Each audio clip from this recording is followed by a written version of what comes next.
ಬನ್ನಿ ಮುಳಿಯವರು. ಬಿಜೆಪಿಯಿಂದ ನಮ್ಮ 3 ಜನ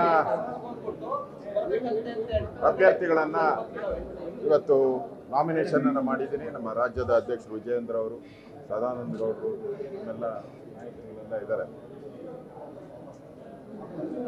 ಪಾರ್ಟಿಗೆ ದುಡಿಯುವಂಥ, ಪಾರ್ಟಿಯಲ್ಲಿ ಹಲವಾರು ವರ್ಷ ಕೆಲಸ ಮಾಡಿದಂಥ ಕಾರ್ಯಕರ್ತರಿಗೆ ಈ ಬಾರಿ ರಾಜ್ಯದಿಂದ ಮತ್ತು ರಾಷ್ಟ್ರದಿಂದ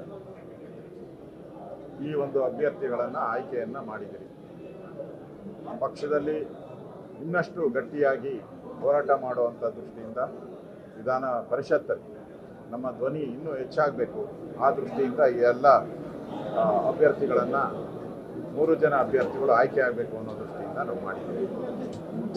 ಇದರಿಂದ ವಿಧಾನ ಪರಿಷತ್ತಲ್ಲಿ ಕೂಡ ನಮ್ಮ ಹೋರಾಟ ದೊಡ್ಡ ರೀತಿಯಾಗಿ ಆಗುತ್ತೆ. ಈಗಾಗಲೇ ಕಾಂಗ್ರೆಸ್ಸಿನ ಬಂಡ ಸರ್ಕಾರ 1 ವರ್ಷ ಆಗಿದೆ. ಕಾಂಗ್ರೆಸ್ಸಿನ 1 ವರ್ಷದಲ್ಲೇ ದಲಿತರ 187 ಕೋಟಿ ಹಣವನ್ನು ನುಂಗಿ ನೀರು ಕುಡಿದಂಥ ಕಾಂಗ್ರೆಸ್ ಅವರು, ಗೊತ್ತಿಲ್ಲ ಅದು ಹೆಂಗೆ ಮಾನ ಮರ್ಯಾದೆ ಇಟ್ಕೊಂಡು ಓಡಾಡ್ತಾ ಇದ್ದಾರೋ ಕಾಂಗ್ರೆಸ್ ಅವ್ರು ಗೊತ್ತಿಲ್ಲ. ಸಿದ್ದರಾಮಯ್ಯನವ್ರು ಹೇಳಿದ್ರು, ಒಂದೇ ₹1 ನಾನು ಲಂಚ ತಗೊಂಡ್ರೆ ನಾನು ರಾಜೀನಾಮೆ ಕೊಡ್ತೀನಿ ಅಂತ. 187 ಕೋಟಿ ರೂಪಾಯಿ ಲಂಚ ತಗೊಂಡು ಚೆಕ್ಕಲ್ಲಿ ತಗೊಂಡ್ರು ಕೂಡ ರಾಜೀನಾಮೆ ಕೊಡದೆ ಬಣ್ತನ ನಾಳೆ ನಾಡ್ದು ಅವರೆಲ್ಲ ಪಾರ್ಲಿಮೆಂಟ್ ಎಲೆಕ್ಷನ್ ನೋಡ್ತಾ ಇದ್ದಾರೆ.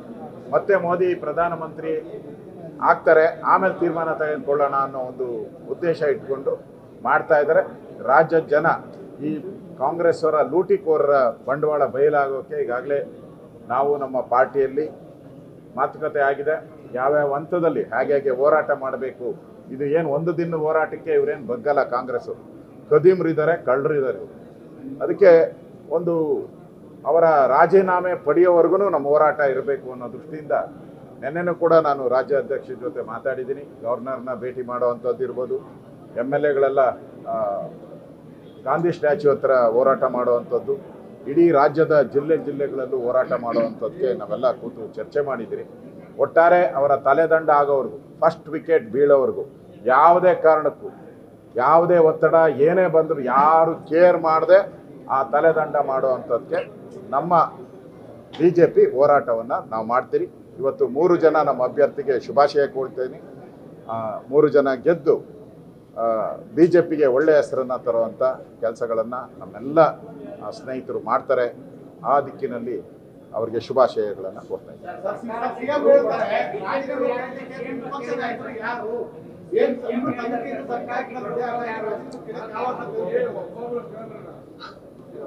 ಲೂಟಿ ಮಾಡಕ್ಕೆ ಇವ್ರು ಯಾರು?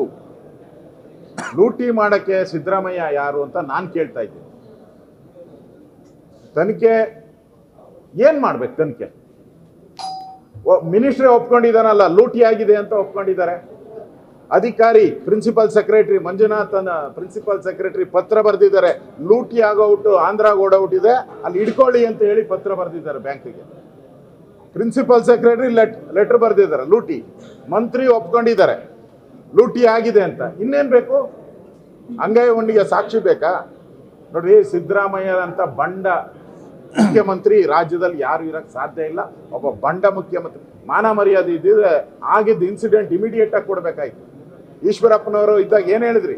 ಕೊಲೆ ಕೇಸ್ ಹಾಕ್ಬೇಕು ಅವ್ರ ಮೇಲೆ, ಈಶ್ವರಪ್ಪನವ್ರನ್ನ ಅಂದ್ರಿ, ಬಂಧಿಸ್ಬೇಕು ಅಂತ ಹೇಳಿದ್ರಿ. ಈಗ ಯಾಕೆ ಕೊಲೆ ಕೇಸ್ ಹಾಕ್ತಾ ಇಲ್ಲ ಅವ್ರ ಮೇಲೆ? ಈಗ ಯಾಕೆ ಬಂಧಿಸ್ತಾ ಇಲ್ಲ? ಇದೆಲ್ಲ ನಿಮ್ಮ ಷಡ್ಯಂತ್ರ.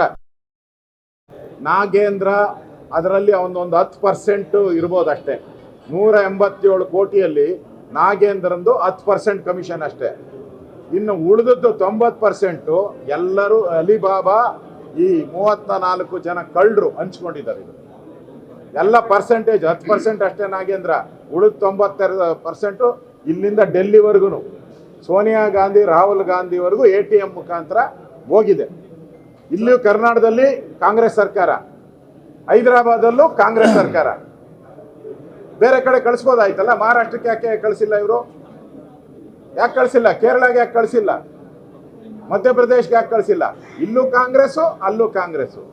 ಲೂಟಿಗೆ 2 ಅಡ್ಜಸ್ಟ್ ಮಾಡ್ಕೊಂಡಿದ್ದಾರೆ. ಈ 2 ಕಾಂಗ್ರೆಸ್ ಅನ್ನ ಲೂಟಿಗೆ. ನ್ಯೂಸ್ ಫಸ್ಟ್, ನಿರ್ಭೀತಿಯಿಂದ ನಿಮ್ಮ ಪರವಾಗಿ.